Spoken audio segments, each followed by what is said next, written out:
Hello and welcome to Celebrity B&E. This week we're in a town called Middlewich, somewhere on the outskirts of Cheshire. Some would say in Cheshire. And I'm joined this week not by that bell end from last week, but we've got a new lad. Say hello, Paul. Shut up. Don't actually say it. The mic won't pick you up. Sorry. No, don't stop it. Don't be speaking. I'm sorry. Do you want to start again? No. For fuck's sake. They'll hear us. The neighbours. Shush. Now, we're here. We stood outside in the street. Outside. Not just a Northern Legends home, but inside the home. Well, inside the area of the home of a legend of British proportions. This week, we're entering through the garage. The garage door has been left ajar because Paul here has slipped a fiver to the cleaner yesterday. And I hope that's not all he slipped her. I caught a glimpse of her, and for a 65-year-old bird, she was looking fucking good. So, fingers crossed for you, Paul. I didn't touch... Shut the fuck up, Paul. Stop it now. It's not funny. You'll go the same way as fucking... I can't even remember his fucking name. You know Tex. You'll never be Tex. Tex never spoke on mic. Don't be a dickhead.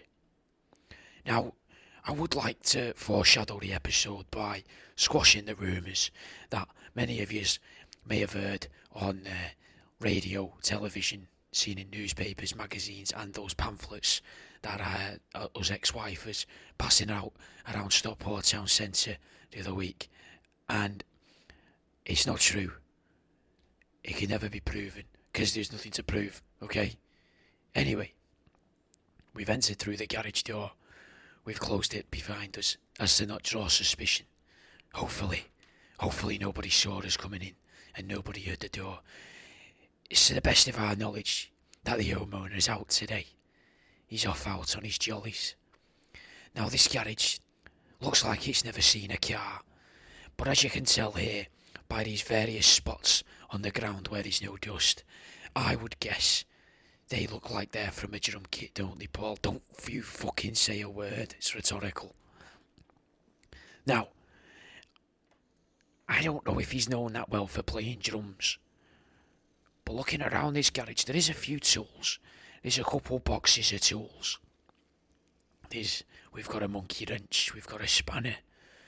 We've got that's a combination wrench there. It's quite a nice one as well. If I wasn't recording, if I was doing one of the special episodes where we don't put it out to the public or to anybody, and it's just for my records, I'd probably nick that. Oh, look at this for a sprocket set. This is a lovely sprocket set. But he's got the 13mm in there. What could he possibly be using the 13mm gauge for in this? I'm not quite sure. I don't really know what you could use that for. Anyway, let's move through. The humming of the freezer in the background is doing my head in. Let's get out of here. We're in a little hallway now. Wood effect floor. May even be real wood. Herringbone effect, which we've seen a couple times now, I think, in some of these premises. Wallpaper, black and white circles on a sort of a cream background. It's very vogue, isn't it? Very in at the minute, that's. Nothing else to really mention about this room. Just this door and that door over there. We've got a couple of things on the wall, to be fair. A couple of nails that haven't been used, and a mirror. Bit of a thin hallway for a mirror, in my opinion, and I'm sure Paul would be inclined to agree. Don't fucking... I saw you try. I'm going to stop mentioning his name. You know what? I might not even have him next week. He might be gone. He's no Tex. God bless his soul. For those of you that can't see the video episode, I just did the sign of the cross 3 times, just in case any of that is real. Just for the sake of Tex, not for my sake, I don't believe in it, but for Tex and for his, well, we can't say wife. He didn't want you to know what he was into, but we can't say wife because it's not fair on him. Him being Tex, obviously. You know, Tex is a man, and he's a man that likes women. For obviously, sorry, I'm getting distracted. Now, stepping through the hallway. Oh, I was expecting a kitchen, but it's actually the living room, or at least a space with chairs and couches, cushioned couches. The couch is brown leather, nicely worn. It started to get those white cracks that only appear in a well-loved couch. It's a sign of comfort, I think, when you walk into someone's home and you see a well-worn couch. Hopefully it's not second-hand or made to look distressed, because that would really put him down in my estimations. Sorry, I've not even told you. I've not told you whose house this is. Oh, ladies and gentlemen of the listeners. Today, we're in Barry Gibbs' house. Now, there's a lot of fun things on the walls here. He's got potted plants, one of them living green walls, where it looks like it's got an automated watering system going off the little black pipes I can see above and around the pots, which is a nice touch because, as we know, he's a bit of a jet setter, is Mr. Gibbs. Over here we've got a lovely. Is it a Chesterfield? I think it's called a Chesterfield. And on top of there, a couple of photographs of what I can only assume and hope are family members. Maybe even, possibly friends. Maybe friends long gone. Hopefully. He doesn't seem like, there's no writing on the image, so it doesn't seem like the photographs that came with the frames. Nothing else of note. Moving into the next room. Oh wow, this is a lovely, large kitchen area. There's 2 islands. I've never seen 2 islands, Paul. Never. We've got one with a sink and one which looks like it's got 3 ovens, 4 hobs and a microwave. The microwave looks a little bit out of place. Personally, I'd have the microwave off to the centre, off the centre of the room, maybe off to the edge. Maybe it's a new microwave. Let's have a little look inside, see if we can get that open. And it's quite a dirty microwave. We'll just close that now. There we go. It's quite a room. White tiled floors, black tiled walls, and we've got a feature wall. I've just noticed there's a feature wall here. That's quite nice. That's a mosaic of an octopus. Not very kitchen-esque, but it's very, very, very Gibbs. Moving through, we've got another living space. This has a table in there though, more like a desk than a dining area. A computer, some drawers. As you know, we don't go through the drawers. We're not here for that. We're not here to uncover Barry Gibbs' secrets. We're just here to look how the other half live, how they enjoy the finer things in life. And it looks like Barry Gibbs does enjoy some of the finer things in life. Look at the shag pile on that rug. You could run your hands through there and never touch the floor. You're not feeling the floor through that. That's got to be 3 inches of shag pile. Very thick. It's like one of them dogs that advertises paint. Oh, you know what? It's very unusual, but I am going to take off my trousers now and my t-shirt, and I'm going to have a little lie down on this shag pile rug and just imagine what it would be like to be lying down on here with Mr. Gibbs himself, running my fingers through his hair and twiddling on his beard. Maybe even seeing my own reflection in his reading glasses as we lie here and we watch reruns of David Dickinson's Real Deal on the Samsung Television Real Deal channel from 6 till 9 p.m. just together enjoying a cup of tea. Actually, let's go back at his kitchen. We never go back in other rooms, but let's see what sort of mugs he's working with. I want to be able to fulfil this fantasy properly. Oh, oh, he's got 3 cups and saucers. I wasn't expecting that. That's a real surprise. He's a saucer man, Paul. A saucer man. We've got to be on the lookout for coasters. Are these just for show? Back into that room, onto the desk. There's nothing. There's not a coaster. No coaster. There's no coaster on the little tables next to the chairs. Oh my, Barry Gibbs is a saucer man. I don't know what to do with myself. Let's go through that door there. I'll be honest, the doors look a little cheap. Not really worth the mention. We're at the staircase. Look at this. Look at the work in this banister. Oh, what a lovely handrail. It's grooved. Not what you'd expect from an older gentleman. You wouldn't expect a wrought iron banister with grooves. You could get your fingers trapped in there, couldn't you, Paul?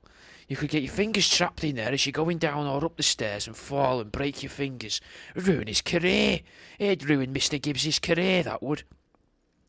The floor, again, wood floor throughout, everywhere, except for the garage, which was obviously concrete, and the kitchen, which was the white tile, quite large white tile.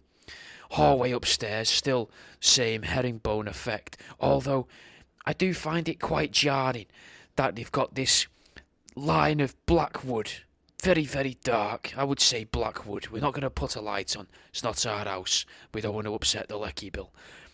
But it's line of black wood separating the top stair and the hall. Obviously, so you can, I presume, see it with the light off. But it's black. It's not going to help in the dark. And the herringbone then goes in the opposite direction. I can't see how that's much help. It plays with the eye. It makes the hallway look like it's coming towards you. No door facing no stairs either, which is always nice. There's just doors to either side. This hallway clearly goes to the edge of the house and a little loft hatch. If we've got the time and we don't hear any disturbances, we'll have a look in the loft hatch. We're getting closer. Shut the fuck up, Paul.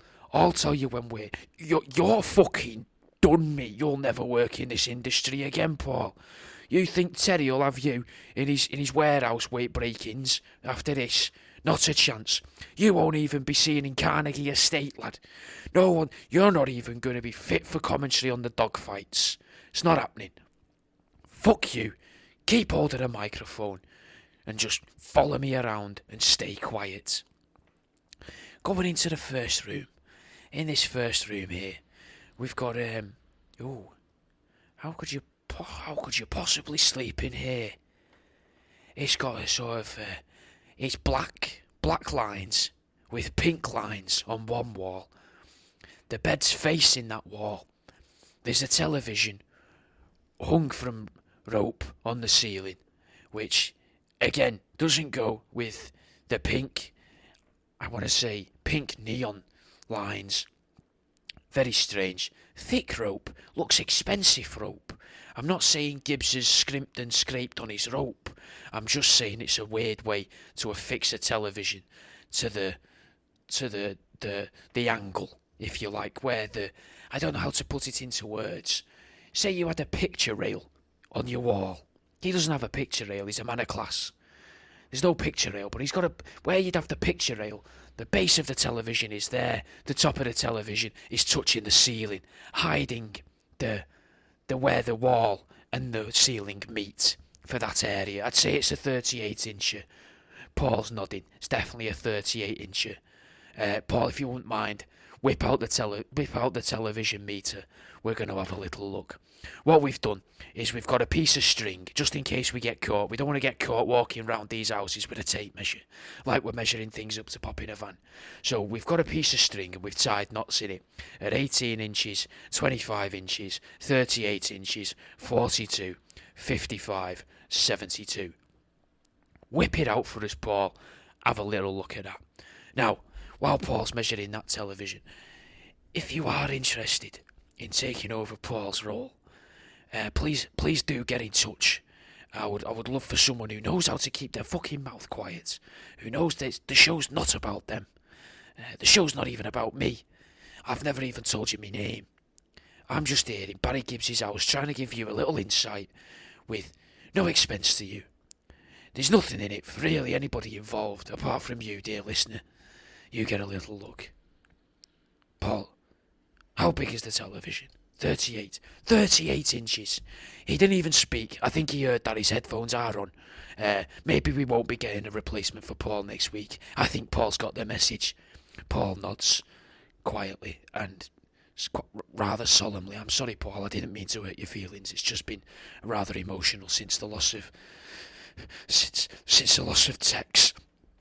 It's been difficult, you know, and Geoff last week, or whatever the fuck he was called, he just didn't get it. He wasn't a man of class, he wasn't a man of dignity, he had no integrity. He didn't care about the show, the quality of the show. I can see you care, Paul. You've got the string. It was actually, ladies and gentlemen, the string was actually Paul's idea. And we'll probably call it Paul's bit of thread from now on. Is that alright with you, Paul? Paul, I will allow you to have your moment of glory. Go on, Paul, say if you're happy with that. I am happy. You know, I'm just glad to be involved. Listened to you for a couple of years ago when they were... Alright, that's enough, lad. Thank you, I appreciate that. But let's leave this room. It's just drawers and pink wallpaper. Next room. Oh, this must be his working space. He's got chalkboards on the wall. There's a dust on the floor. There's chalkboards. There's a chalk eraser. I tell you what, I've not seen a chalk eraser for years. People just use cloths nowadays. People just use a damp cloth and wipe it off. But an actual chalkboard eraser, I wonder what the story of this is. It's blank. He's left it blank. Maybe he comes in here and he writes. Maybe he writes his music. No ruler. Though you'd think he'd have a long ruler for scoring the board, so he could put the notes on there. Maybe he does that each time, maybe it's part of Barry Gibbs' process. Well, we don't want to disturb anything in here. We don't want him to, if this part, we don't want to disturb them, ruin the music. Let's go into the next room, the third and final room, which, as I'm guessing, would probably be the bathroom. Very small upstairs compared to downstairs, I've got to say. Oh, how obscure. It's another hallway, but it goes at 90 degrees to the previous hallway, running next to the pink and black wallpapered wall of the bedroom. Oh, what's in here? That's a bathroom. Oh my God, imagine being in bed and having to go through 2 doors to get to the bathroom. It's not even an ensuite. A man of this calibre, you'd think he'd have an ensuite bathroom and bedroom. What's in this cupboard? Not a towel. No towels. Nothing. What is this? It's just boxes. Clear perspex boxes. Nothing inside any of them. How weird. Let me know in the comments what you'd be keeping in these clear perspex boxes if you're watching along. They're all, as you can see, for those listening, those that can't see. You've got a 6-inch box. You've got a pile of, I'd say, there's six 6-inch boxes. There's a couple of 2-foot boxes there. And there's this much deeper, maybe 64-inch box down here on the floor. All empty. Why not keep them all inside each other, save the shelf space? What's this man up to? What's he been doing? Look at that shampoo and that shower gel. That's 2-in-1. His hair looks great. There's no way he's using 2-in-1 shower and conditioner. Fucking what is this? Shampoo and conditioner 2-in-1 for Barry Gibbs. Not with that head of hair. Not a chance.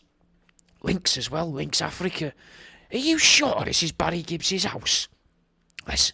The toilet's got a black toilet seat, which he likes his black, doesn't he? He's had a fair bit of that through the house. He had the little bit of the wall. Well, the walls, I suppose, in the kitchen were all black, very dark. Got that little black line in the hallway, black and pink in the bedroom. He likes a statement, does Gibbs? And this final room here. Oh, how strange. It's just a storage room. Lots of cardboard boxes. Now, this is very against policy, but after seeing what he keeps in those empty boxes in the bathroom, I'd love to see what he's got in some of these cardboard boxes. Oh, Paul, pop your gloves on, Paul, and open up that box there. That one without the tape. What's inside it? Well, open that box as well, then. You what? Are you taking the piss, Paul? Right, so open that box then. If I have to keep telling, if there's another box inside that box, and I have to keep telling you to fucking open them boxes to find out what's inside there. 7 boxes. 8. 9. 10. This is unbelievable. Are you pulling my leg? Let's have a look. What's this?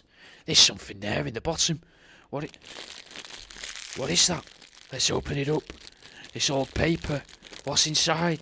There's nothing. There's nothing inside it. This looks like the sort of newspaper you'd insulate lofts with back in the day. This is just yellow stained news. Has he brought this from an old house? He doesn't want people to know. There's nothing on it. 1943. They were printing newspapers in 1943. What the fuck for? Oh, 75 dead again in the war. What the fuck's the point? Everybody knows what was going on then. Whoever didn't was a fucking idiot. Well, we won't be going in the loft because we can fucking see what he's got. This is going in the loft, I assume. What else would you be putting in here? Is that another box with that still sellotaped up? It is taped. Oh, well, fair enough then. Yeah, what's the view out the window like past them boxes there? Just a tree with a bird box. Is that a camera? Shut it off! Shut it off, Paul! You're a fucking idiot! You're a fucking idiot! You said there's none. You didn't say there's any cameras in here. Thank you for listening, and we'll see you next time for Celebrity B&E.